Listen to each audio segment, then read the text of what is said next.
Hi everybody, this is a video about mold and glutathione reactivity. Just before I get into the crux of the video, if you don't mind taking a quick second to please like or share, subscribe, or post a quick comment on the video, I'd really appreciate it. So thanks in advance for taking a second to do that. So I posted a video a little while ago called glutathione flares with mold illness and heavy metals in response to a question. And so there was a follow-up question on that video. So there are a few questions here. So I figured I'd make a quick video to answer them all. So and as per usual, nothing I'm saying should be construed as medical advice. This is for informational purposes only. If you need medical advice, please talk to your healthcare provider to get that advice. So the first question is approximately what percentage of patients who react negatively to glutathione are ones still living in mold? So in my experience, it's not a huge percentage of patients that do react to glutathione negatively. But in terms of the folks who have had some of the worst reactions to glutathione, and in fact, like a lot of the time, as I probably mentioned in the other video, a lot of the time if a person is reacting to glutathione, we just move down to a lower dose, find a lower tolerable dose, and then just gradually increase it from there. And a lot of folks can, at the very least, get up to, say, maybe a 50% dosage or 75% dosage of optimal. But in many cases, they can get all the way up to the full dose. They just have to build it up a bit more gradually.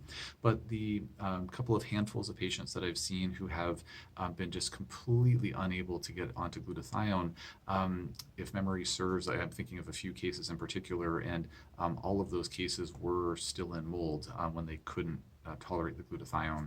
So I think based on my experience, and I can't say I have hundreds of patients that have reacted negatively to glutathione, and some of them were in mold, some of them weren't. Like I don't have a huge sample size to make these statements that I'm basing these statements on, but from the numbers that I have seen, some of the most glutathione intolerant folks I've seen were still in mold.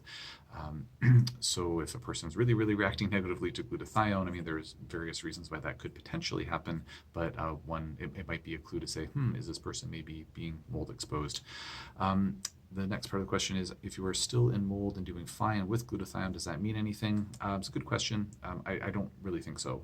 Most of the patients that I recommend glutathione for who have mold toxicity and maybe they're still living in mold, vast majority of them seem to do just fine with the glutathione. Again, maybe need to build it up a bit slower than the average bear, but I don't think it means anything around like, oh, you shouldn't, that is not actually a mold issue or something like that. I don't think there's anything major to be gleaned clinically from a situation like that.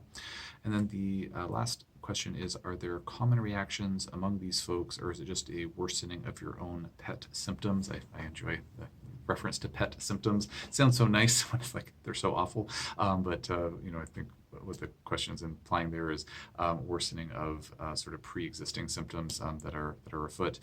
So generally speaking, I mean, in terms of folks who are reacting negatively to glutathione, it would be not really anything kind of special, so to speak, in terms of the specific types of flare-up symptoms. So it's not like, oh, when they go on glutathione, they have this or that flare. It's not like, oh, I take too much betaine hydrochloride and I get heartburn, or I take too much magnesium and it gives me diarrhea. There aren't really these like telltale overdose, so to speak, symptoms or flare-up symptoms. It's really more of a worsening of pre-existing pet symptoms, as you say, and then it could just be general detoxification symptoms, which I usually describe as feeling like you're getting hit with a flu, but you don't have a sore throat or a runny nose. So, headache, muscle aches, joint aches, feeling kind of blah, feeling tired, feeling kind of gross. That's how what general detox or excessive detoxification symptoms would look like. As I alluded to a minute ago, reacting negatively to glutathione doesn't necessarily mean, certainly doesn't necessarily mean that there's a mold issue afoot, and it also doesn't even necessarily mean that there's definitely a reaction because there's too much detoxification happening. A person could potentially flare from glutathione, maybe if they have a hard time processing sulfur.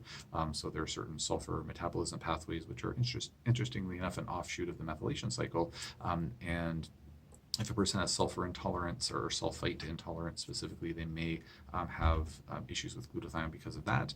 And then another reason a person might react to glutathione, and I don't know if I've ever seen a case where this has been the case, but it's at least on my list of possibilities is if they're potentially reacting to one of the other ingredients that's mixed in with the glutathione.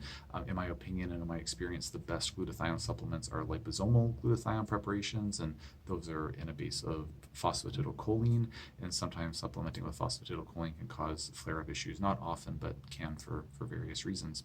So thank you for the questions. I hope that this answers your questions. If you have further questions on this topic, or if anybody else has further questions on this topic or on anything else, please just post in the comment section below, and I will do my best to answer as soon as I can.